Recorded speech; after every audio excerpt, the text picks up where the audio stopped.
Today I would like to show you how to build a CLI application in Rust, and this is probably going to be a very quick one, but I'll try as much as I can to give you everything you need. And so without further ado, let's just jump right in. I can say cargo new, cargo init, no, cargo init, and I can already say cargo run, and we should get our hello world, which is of course what is in here in our source main.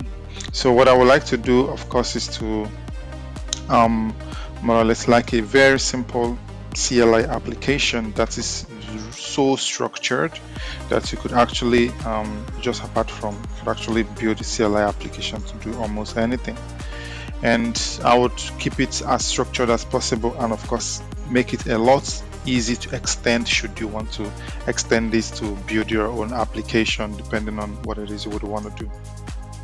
And without further ado, I'm just gonna go to our cargo terminal here and then add all the dependencies I would be needing to build this more or less. So the first one I would need would of course be clap.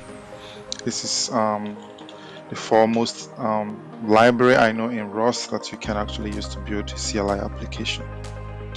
So I need version 4.5, and it should be the latest. And for features, I will simply just add derive for now.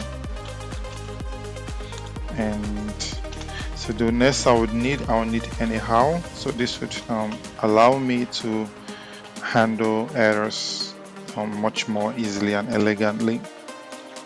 I would require log, or you can already imagine what I would be using this for.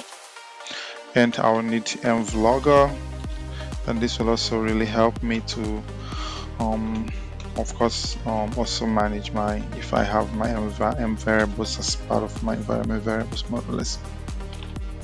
Another quite interesting package I would like you to know about would be config. So this more or less helps you to of course manage if you have configuration files, which you can of course store as YAML or as TOML files that your application would rely on. Config would help you easily, which of course I'm going to show you in a bit, but it helps you to easily manage those variables without having to stress so much as to where those actually stored on your PC, whether it's Windows or Linux or Unix systems as the case may be. Quite handy if you ask me. And the next thing of course I would want to add would be setters. So this, as you can already imagine, would help me to manage everything when it comes to serialization and deserialization of my structs, of my data more or less. And this of course should also be at least. So I need the derive thread, the derive feature rather. And the next thing I would require would be of course cd.json. This should also be 1.0. I'm going to use the same version as said. And one thing I might want to do is to maybe make this CLI, make a query against some Microsoft SQL Server database. And to do that, I'm going to use Tiberius, and it's actually quite straightforward to work with this. And the last thing I would want to add here would be async start. So this should be in like this, dependencies .async std, and I'll just add a few things like version. I will use 1.11, and features should of course be a list. Our attributes.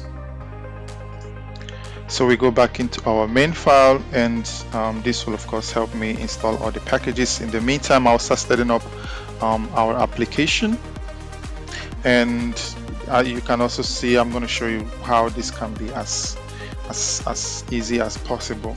So the first thing I would want to do is to make this main function return a result, and it's going to be more or less I'm not returning anything, and this results is going to be coming from anyhow. Why is this taking forever? This will come from anyhow. Let me look at my let me see, let me restart the server, and I think it's almost installed everything. Now of course here I can just return an OK, nothing really, and that should be fine. So what I would want to do now is of course set up our commands, what they could look like, and this is where I bring in clap. And for now I'm gonna get just two things. I need the parser and the subcommand, and this would of course help me to set up my subcommands. And of course I would create a struct, so this would more or less hold all my command line actions, if you want to think of them in that regard. And what else I would want to do is I want to create a commands, and if I can spell commands enum down here, and so that I can integrate this in here as part of my struct. And of course I need to annotate this so that clap can handle it as a subcommand like this. And command, did I spell that right? So of course I need to add some threads here already. So I need to add, the first one I would want to add is of course I'll add propagate version, if I can spell today, propagate version, and I'll set this to true. And maybe before this I will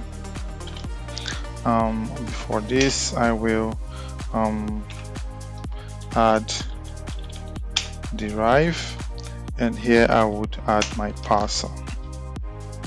And now the next thing I would also want to add was another command, because this will of course affect what we are doing down there. So I'll add version about. So these are some of the things that you should be able to get from our CLI. Long about, I'll put this to none for now.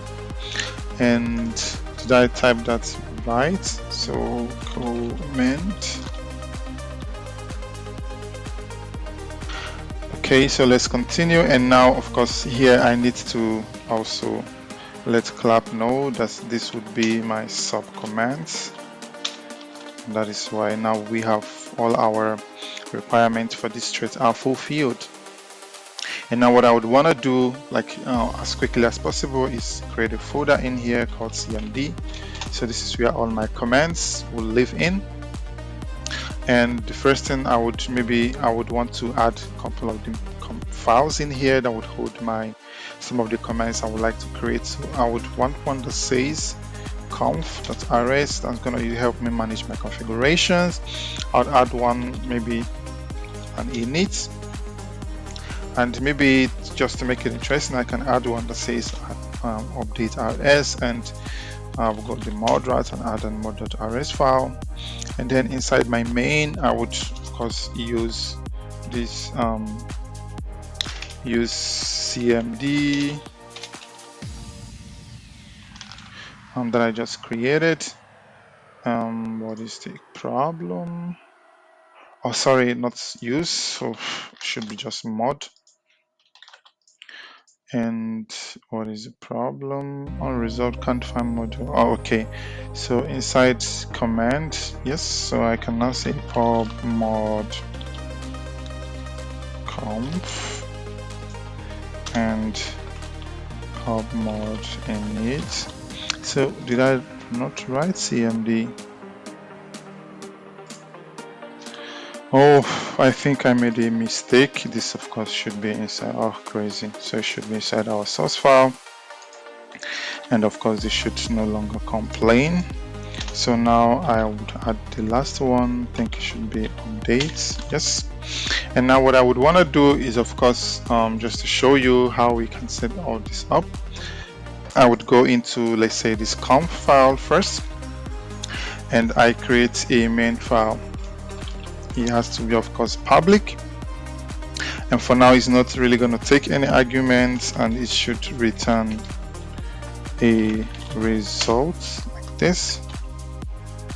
And again, this result I'm just going to take from anyhow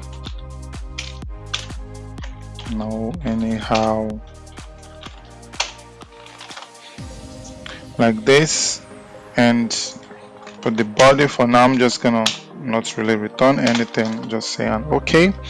And maybe what I can already define here is to define the kind of arguments that this command could possibly take, and I can call this something like I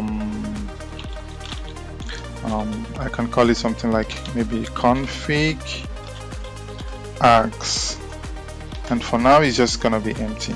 So what I can now do is I can call it args. Args will be our type config args. So this would take a config args, and that should be fine. And maybe, of course, I need to annotate this with some trait implementations, just so it doesn't, so it can satisfy our being a subcommand for us. And of course, this args we can get from clap arg, exactly. And what else? We can actually add a few information about our command. Oh, what is this?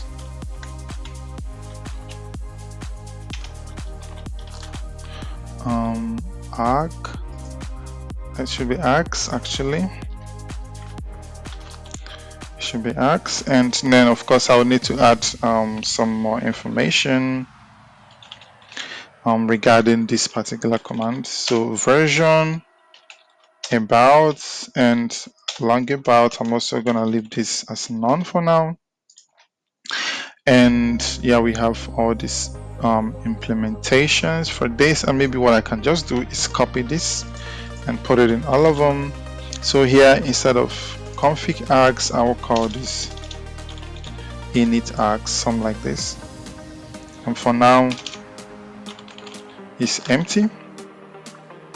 I'll copy this again and go to update and paste it. And here I would call it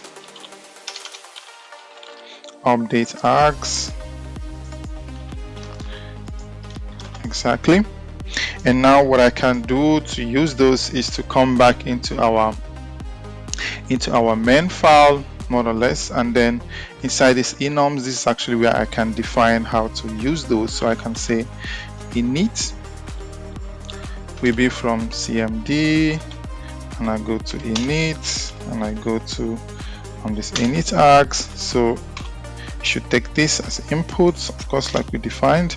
And then we have updates, again something similar, cmd updates, and then update args. And of course, last but not the least, we had, what was the last one? We had conf. What can I actually do with conf? Okay, I can actually also just do the same. Or maybe, yes, maybe for now, I can say configure, something like this. So cmd conf config args, like this. And now what I can do, of course, is to go inside of my main function and then handle all of these enums, more or less. So in here I can now define my instantiate my CLI. So I can say let CLI equal to CLI we had over there, and of course we have this pass method. And so now I need to match what we get from the CLI command, the kind of command the user has entered. So we have commands, that's init. So if it is an init command, we will pass with args. With this command, if it matches this init command with this particular args, we'll pass this to our command init and main, and we'll pass the main like this. And of course we'll handle, for now I will not handle the error more or less, but I will just leave this as this. And now, as you can already guess, we'll do the same for all of them. So this would be for updates, and then this part would be updates, then this part would be configure, and then this part would be conf, more or less this. And to be honest with you, we are more or less done with our CLI, at least the scaffolding.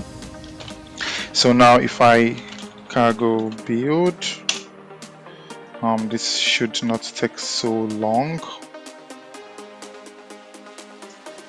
And now our building is done. We are completely done building. So what I can just do is I can copy the file in my targets, what is wrong with me today, debug, and should be rustcli.exe, and I call it the root. And now I can just call this CLI, and maybe I say H for help. And now you can already see down here the commands we added. So we have the init, update, configure, and of course by default we have help added. And if we don't, we use the short form. If we want to type this completely out, we can also do it like this. And we can already test all our other commands. So we had init, and it should do something like this. We have conf, no we don't. So we had, if I come back here, so we had in, where is it?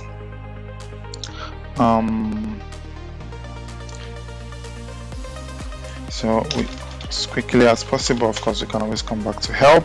So we have init, update, configure. So we can just do updates and configure. And as you can see, all of these are really not doing much now. Of course, this hello world is coming from here. And if we also just want to be sure that this is doing something, we can maybe just put a print message here.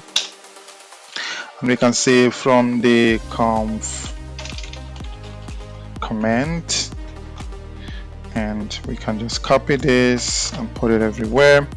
And here we can just say from the init command, and for update as well, we can say this is coming from the update command. And now we can compile this again, cargo build, and then we can copy this again to the roots to overwrite the one we have.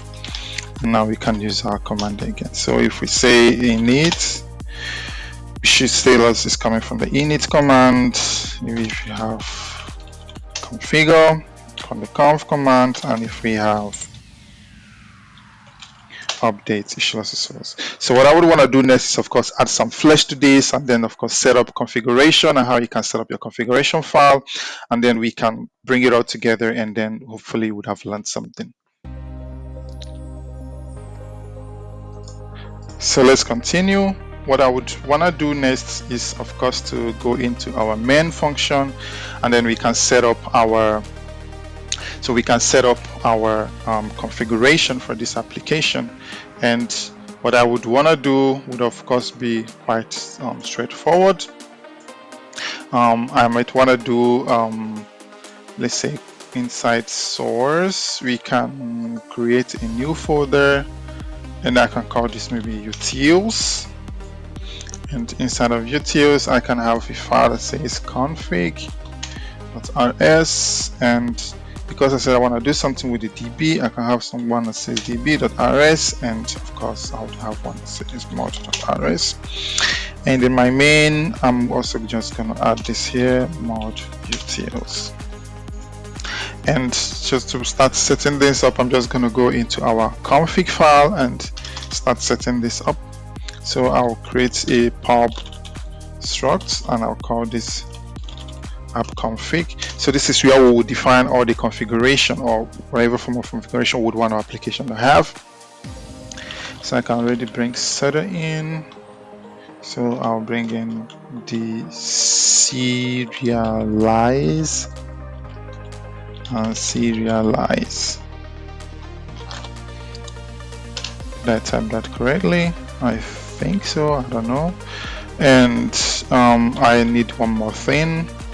So I need the because of course I'll be handling files and paths, so I'll need the path buff. So it should be like this. Go away. Is that even? I think the REST server is not running anymore. Why is that the case? Okay, now the next thing I would of course want to do is to bring these files into my mod.rs, so I can have here pub mod config, pub mod db, and I think that's it. I think I had one more space in here. And so if we come back here, exactly, now I'm getting a telesens, and that's good. So I would want to add a few things. So I would have one that's maybe something like says app name, and this would be a string. And maybe I also have one that says default path, and this will also be a string. Now this is where I can, of course, I can already annotate this with these traits. So derive, I'll add debug, serialize, and deserialize. And so of course, no, this will not be a string, it will be a path buff, something like that. And now I can actually add additional configuration I would want this application to have. So because I would want to work with DB, I would want to connect it to database, I could have some like says maybe I say DB con string, and this will be of type string. And of course you can go ahead and add as many of these values you would want to have depending on what you're working on. And of course I would want to implement a default for this struct, so that I can of course instantiate this with everything almost empty with a new keyword. So what I would want to do here is implement std, and I go to default, default, and I'll pick defaults for app config. And of course I need to implement this method default, and this should of course return self. And what I would want to do is to, before I return self, I would get the app name, because I would want this to be more or less in such a way that we can always have it, even though if we don't provide it. So more or less having the default value, which will always be, I'm going to use the name of the application we're building. So this is going to be of type static string, and I will get this from my environment variable. So I'm just going to use the package name. So I would use this value cargo pkg name, so that I can use the cargo package name. Go away, come on.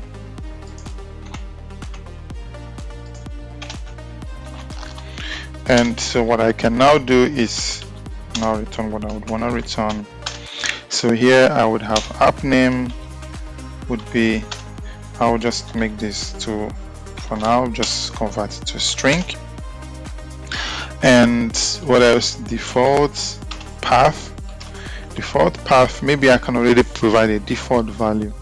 So I can, our application is called Rust CLI, and I would want it to also be there. I can call this maybe make dev easy, and then Rust CLI, and of course that into like this. And the last thing of course will be our db con string, and I'm just going to use an empty string here.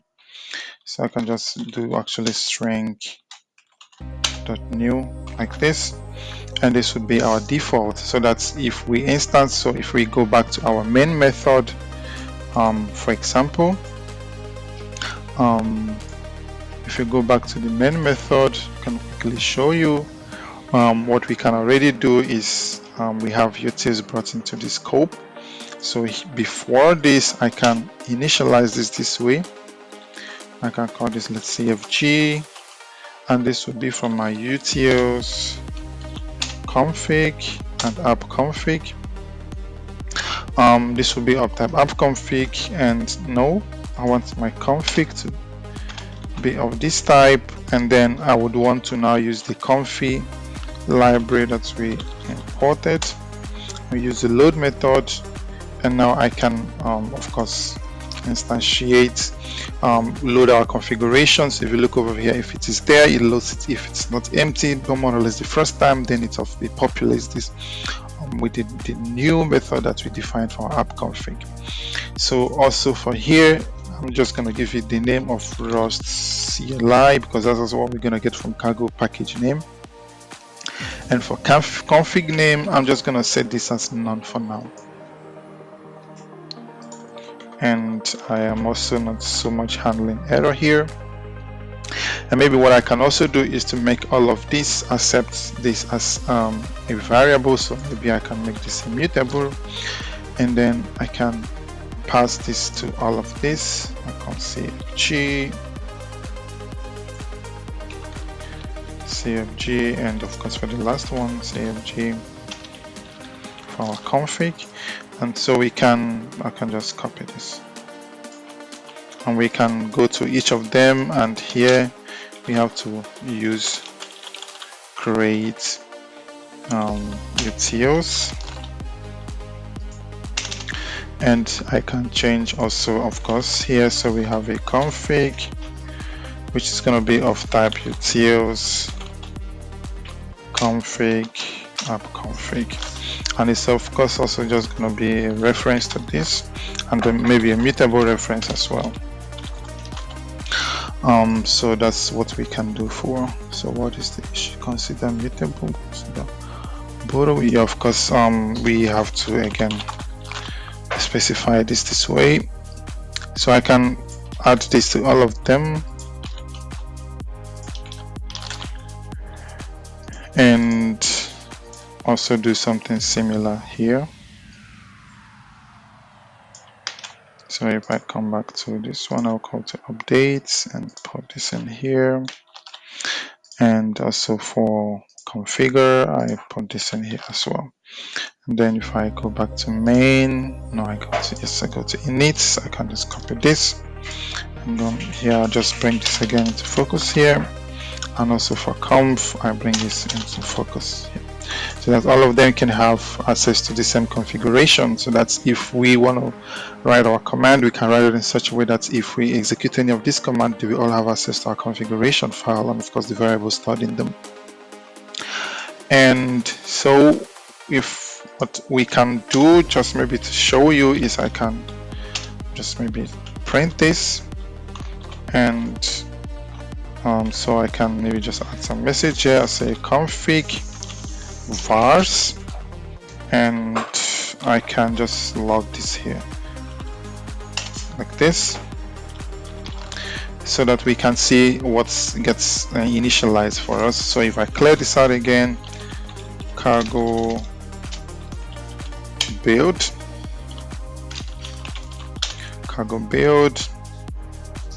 I can actually combine this together, cargo build, and I copy from target debug and rust CLI.exe and copy it to the root, and it's fine. So now I can just say rust CLI, and I say maybe, I don't know, init, and now you can already see we have the default variables that we set for our app config by virtue of defining this default method. And we have our app name over here. As you can see, we have our default path, and we have this constraint, of course, for now, which is empty. And if you would want to see more or less where this is stored in your local PC, there is another method of this conf called full path, and I can just define full path this way.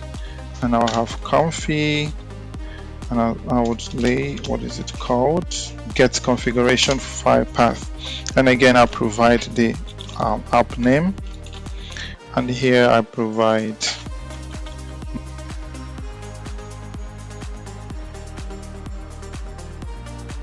down here one more time, and I can call this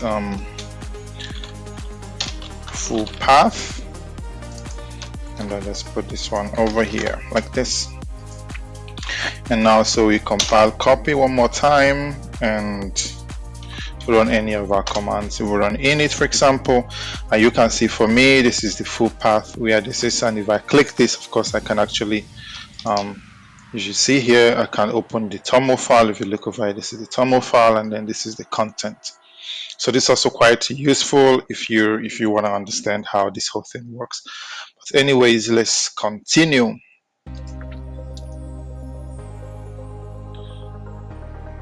So the next thing, of course, I would want to do is to maybe to add some flesh to all of these things that we have here. For example, our init.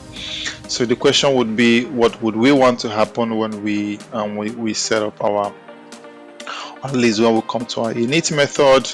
And one thing I would want to do, of course, maybe is to populate the last thing we have over here, which is our connection string that for now is not set. And we can quickly do that by heading over to this one. So to make it interesting, I would want to actually define methods on our app config struct, and to help us more or less populate these fields using a builder pattern.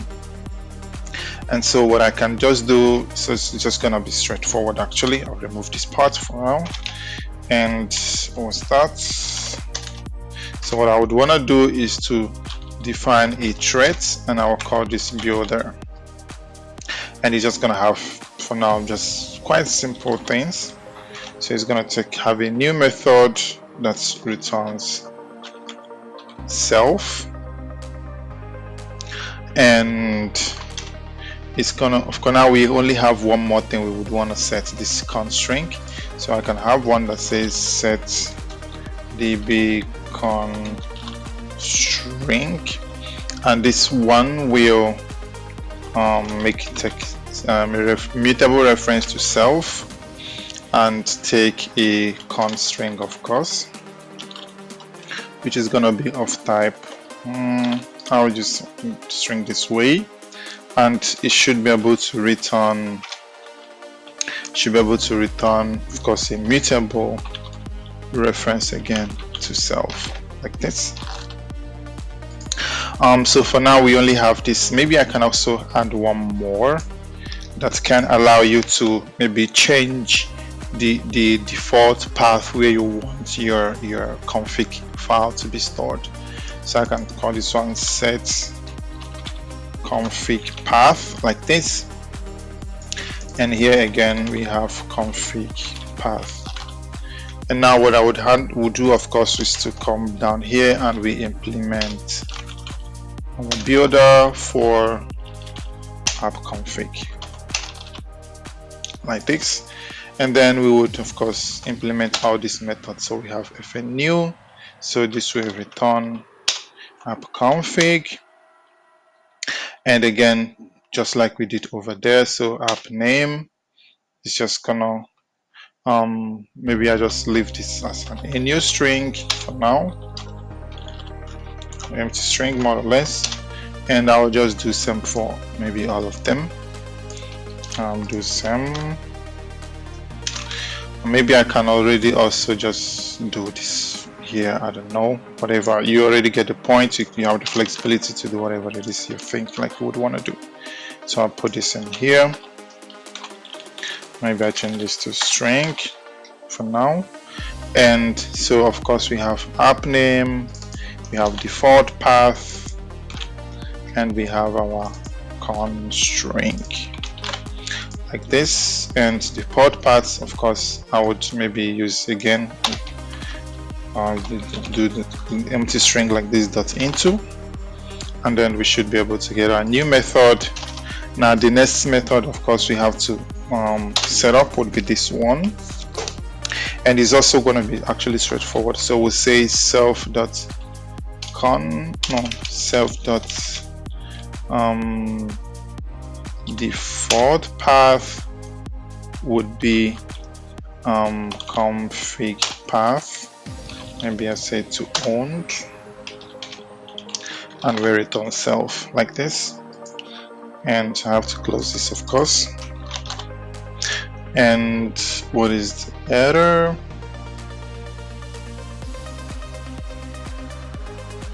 Default path is path above. Of course, I can maybe in here also change this to path above like this, and I can remove this.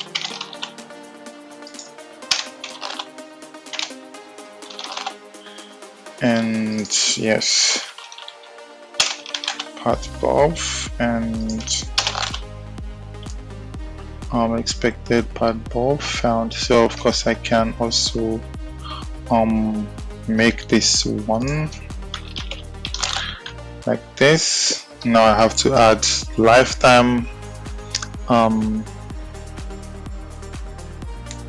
So maybe I can just keep it simple for now and make this a string.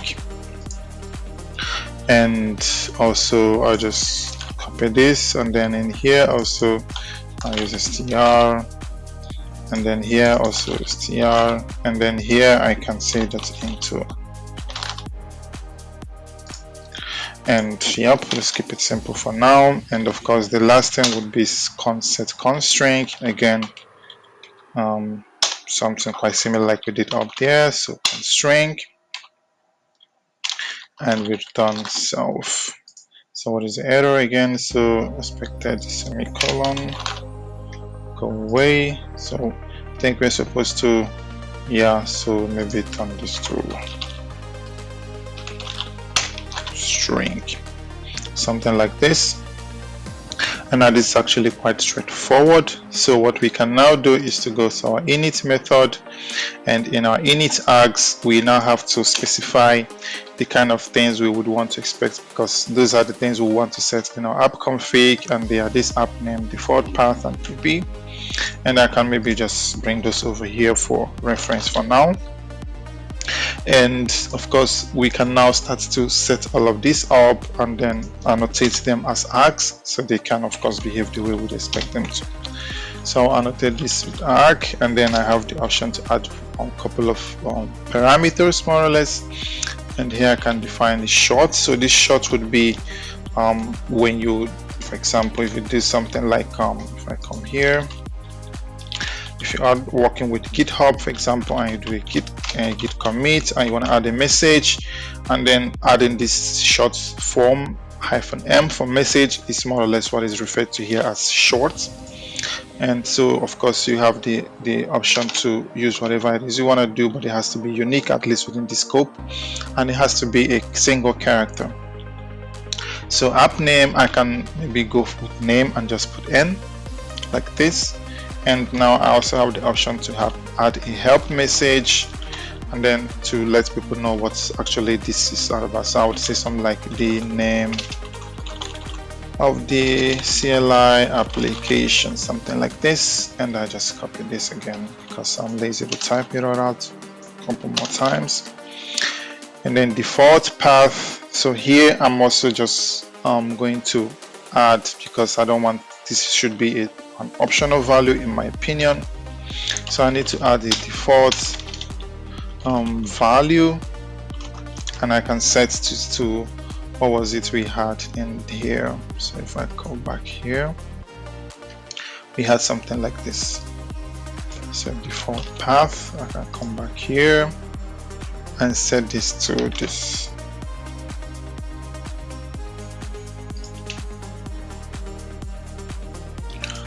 What is wrong? Okay, no, I can, and this is supposed to default value found struct arg and current scope. Yes, of course we can maybe call this a p default value. Sorry, was my bad. And then of course the last thing we have to add is a constring. I can just call this maybe an s, and the help here would be the SQL Server database connection string, something like this. And then for these parts, we can, I don't know, maybe the default parts of the app config file, something like this, and that should be fine. So now we can actually do some error handling, more or less. So we can say something like args dot we want to check, let's say, so if no default value, if no value is provided for path, of course we have our default value, but other than that, if we have to check for the connection string, so this should not happen, but just to be safe, if this is an empty string, or args dot app name. No, actually we can also do sem. We can only handle for this, and we can just do sem for our app name. We can maybe give it a default value like this, and we can give it a default value like this, and we can call it yeah, of course, Rust CLI like this. So we only handle for this one, and we say if this is the case, we can simply just return to the user. Maybe for now we'll just return okay, but I would like to maybe print a message, and I would say please provide db connection string, something like this. And then, but if everything goes as it should, now I can set up my conf. This would be my config, and this would be coming from my utils config app config, and we can use our new method this way. And now we can do some like config dot and we can now of course make use of our builder pattern. So now we can say set db connection string, and here we pass our args dot db connection string. And of course there is one thing actually we didn't consider, and that would be the actual builder method that we are supposed to implement over here, because just using this now I realize something is missing. So we need a build method that takes reference to self and returns of course the app config, and we have to of course implement this. It's gonna be quite straightforward, and I'm gonna keep everything simple. So what we would return here is our app config, and our app name will come from a self.app name, and I'll just clone this for simplicity. And what else do we have to set? Default path will also come from default path, and I can also clone this. And last but not the least, I would db constring. db constring will come from self.db constring this way, clone, and that's it more or less. So we can come back here. So we set the connection string, and now we can just call the build method actually. And we need to of course pass this as a reference, and this should be fine. And now we have our config, so that when we call our init method, it should be able to do all this setup for us, more or less. So, but for now, we're actually not really doing something with this, but what I would really want to do is actually to update more or less our app config. So what I can do is to again come back to our app config implementation, and maybe implement a new method on our app config. And I can implement a update method that we can actually use to update our config file. So it's gonna just take one thing more or less. So it will take this config, which should be of type, so be a reference to app config. And what it's gonna do is actually quite simple. So I will match this store. So I can again use our file and use our config store value. And here I'll provide self.appName. And here I'll provide none. And I'll provide our conf. And then we'll match our method. So if it is okay, I don't really want to do anything. So I can just maybe print a message to the user, and I say something like app config successfully updated, something like this. And then if there is an error, or maybe I can also just print this to the user. And I would say something like there was an error updating app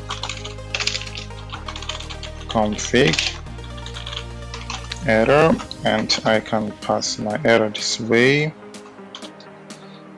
and I hope you should be able to display it this way. So that if we go back to our init method, we can simply do something like what can we do? Yes, of course, we can take the config that was passed to this command, which is the one passed through the function, and we can call the update method and pass the new one we instantiated, more or less. So this one config, and of course it should be a reference to this, and then this should be fine. So if we go back to our main, we can actually try this one more time to see what happens. So call our build and copy, and now we use our init, and now of course we have to pass, what did we call it? If I go back to this init command, so this is a default, this is a default, so we actually don't need to pass it. The only thing I would want to pass is our connection string, so I can just pass an -s this way, and then I give some value. I can say some boring connection string, something like this. And we can see here it was successfully updated. So if we run this command again, we should look over here. If we go to our main method, we are running all these parts before we invoke this command, and that's why it's still empty over here. But if we run it the second time, we'll see that's actually updated as it should be. And I think our default path now is an empty string, so we have to find out why. So if I go to here again, default path is this, and we have to look in here. Yeah, of course we are not setting, we are using this builder pattern to update this, and we are not actually setting this. So I would just need to call this method as well. So I say .set config path, and I can call this like this. And I think I should also pass this as a reference. No, I actually need to pass this because it's expecting a path. This should come from our args like this, and this should be 1 second. So this should be default path. Yeah, and then it can set it for us. So let's try one more time. So we build and copy, and then we run this again. So initially it should be empty, and then if we try this one more time, now it should be updated, as you can see over here. And so we are actually more or less done with this init command. So one thing else, of course, maybe I can also show might be just to add some method in this updates command that we can maybe use to do something, or even for conf, I don't know, but I'll just implement one more of them so you can really fully understand how this whole thing can actually be brought together. Okay, so maybe one more thing I might want to do is to show or do some dummy implementation over here with this update. And the idea, of course, would be to show you how to execute an async function within this command. So we more or less would use async start that we installed initially, and then we should be able to do that with it. But of course, one thing I might want to do is to come in here and get rid of this. So maybe I can also, yes, let's do something. Let's actually have a method that just logs our configuration file in the configuration demo, and we can actually do this from this config command. And so let's do that. Let's do that. Actually, should not be hard. So what I can do here is I can say let full path. This would be equal to config dot get full path, and here for add name we can already say in reference to config dot app name. Oh, I don't want to waste time here, so I can just hard code this for now. And again, of course, the config name would be none for now. I'm not really paying much attention to this. And then the next thing, of course, I might want to do is to just print everything like this. And so no, what I would want to do, maybe just put this one here, and of course get rid of this. And so I would print the full path. I will print the what else can I print? The user app name, default path, and our const string. So print 4 things.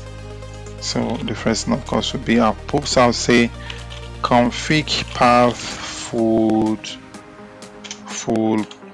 config file full path, like this. And of course, I just dump this in here. And then for this one, I can just say app name, default path. I say app name. Again, I add this one here. I say conf dot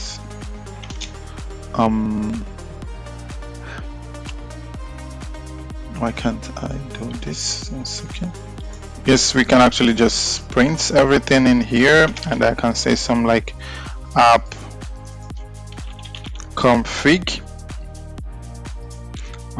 something like this, and maybe just so this can just shut up and stop complaining.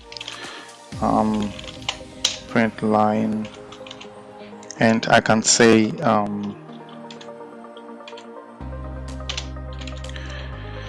command args. I'll just print this guy as well. So it stops complaining. Args like this. And so that's actually more or less what we would want to do here. So if we go back to our main method, this should be able to, so we can of course give it a shot. I have to get rid of this. And let's compile again and copy. And now if we do a go back to our command, now I see some like config, and we have some error, unrecognized command. So what was it? What did we name it?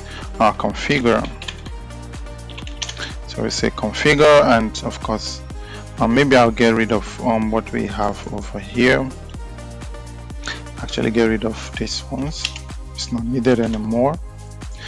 And so I build again and copy, and now I do this again, and then we can use this to get our full path and of course the app config. So we have all of this over here. And maybe one thing we can do is maybe to redact this string. So if you look over here, we might not actually want to show the whole thing, but we might want to show maybe the last character, so we can always verify if it is what we want it to be. So I can write a function here and I can call this redact string, something like this. And so it's going to take a text which is going to be of type string pointer like this, and it should return a string. And what it's going to do is actually quite simple. So I can create a result, and this result would be just create a capacity with the length of the text that we are providing. So we say with capacity, and we say text.length, and that length like this. So it would never be more than what we need. And we can say result.x. What is this? I call this Rust. So what is wrong with me today?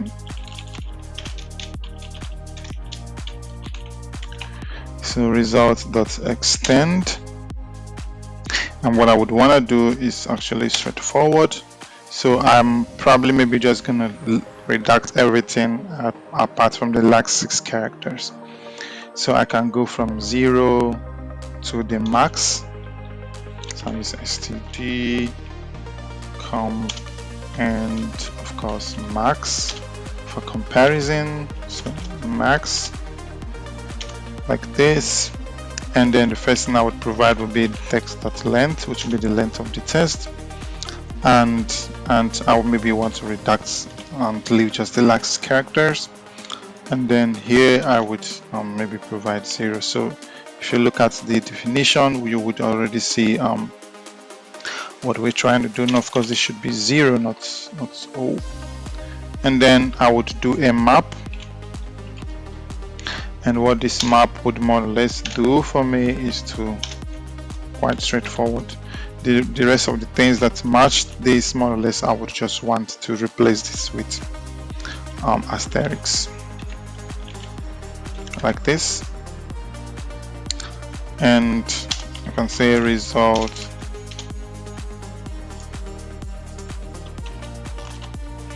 and now I can say result dot push string, and I can of course now go through my tests, and then I know from where I need to cut from.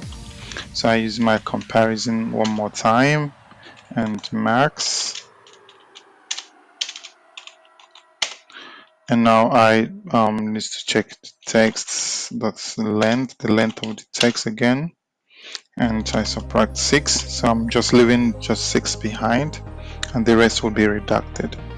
And here would of course be 0, and I just want to dump everything. And now I simply return my results. I simply return my result like this. And so here what I can now do is so what I can do of course is with this line we are actually just dumping everything, but what we can now do is to do something similar to this. So we can decide to just redact. I can just call this method here, and then I provide my config that db connection string, and of course I need to pass this as a reference, and this should be, what is this? And this should be fine. So I can call this redacted dbcon string, something like this. And just to show you what this could look like, if I build this one more time, I can again run this like we did the last time, and we get something like this. So that's actually just the point. But anyways, let's continue. And now for the updates here, I said I would just want to show how we can run an async function in here, and I'm just going to define an async function here. So I would have it's not going to be public anyway, so async fn, and I can call this async job, something like this. It's really not going to do anything. No, it's not going to return anything either. And so here I'm just going to so maybe what I can actually do here is to just create a dummy function, and it's not really going to do much. It's just going to return maybe this would be like a U8. So, and the whole point is I would want to see how we can handle futures actually, and it's actually quite straightforward. So what I would want to do in here, maybe we can make it interesting actually. So we can maybe come up here, say something like we can go to our inits. We already made some definitions, and we can copy one here, and we can come in here and paste it. And I don't need to provide a default value, and I can call this n for number. This will be a U8, and this is just for example. I'll say some sample number, something like this. And then this value would just take some value, so of course maybe also some U8, and then it's just going to return this multiplied by that value, something like this. And now what we can actually just do over here is to use the async start create we installed, async start, and I need the task. This will of course help us to spin up a new task, which will more or less of course run on will be a blocking operation actually. And now we can do something like this. I would like to match what we get out of this, and I can say something like task, and I block. So it will block on, and this is actually where I call my function, in this case async job, and async job takes args.number, and I can have an OK arm to of course handle our results, and the print line. For now I'm just going to populate this later, and error arm. Okay, of course our method is just a simple function that returns a U8. So I will try and make this interesting. If we had something like let's say if it's returned say a result, and then maybe some values, then we can of course match the arms obviously. But for now we have a single value actually, and the return type should be of just type U8. So it's fine, we can just call the method like this, and then we return back to the user. So this is one way we can actually more or less use async functions. In our commands, we don't have to do something so different, more or less, to get this functionality working. And again, just to make this stop complaining, I can just put this in here and say command args, and I just it's not going to be much anyways, but it's fine. It's just for tutorial purposes, and it should be fine. And we just log it like this, so this should be okay. And here we can get rid of this. I don't like to see all these warnings, and we are good again. So if I clean this out and build and copy one more time, and now we can run our command. So if we say something like configure. No, we are not passing the string, so this should error out actually.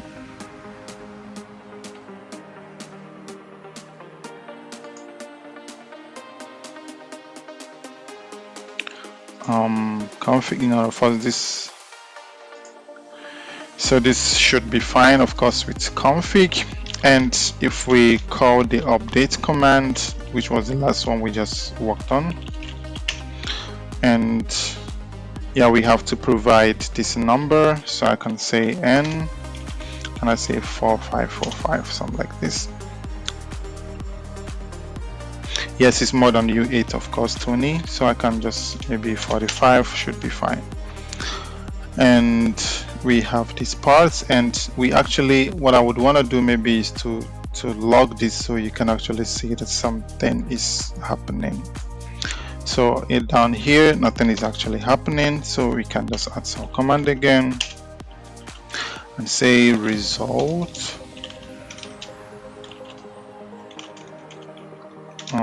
results come on, and I'll just put this in. Nope, I can just put this here,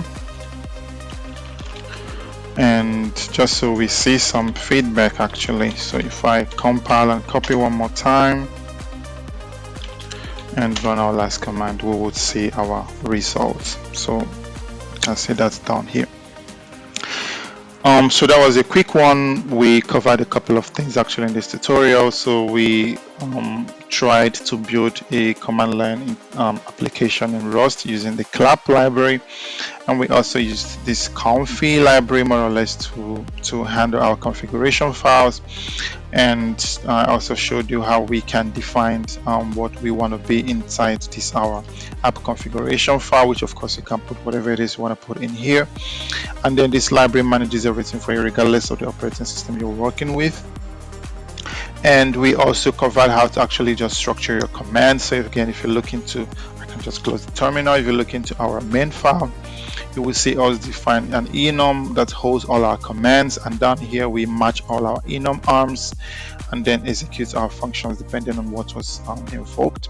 And of course, one last thing you also could do is to add comments in your commands, and those comments will of course be useful. So we can also do something like this. If we go to update, we can call help here,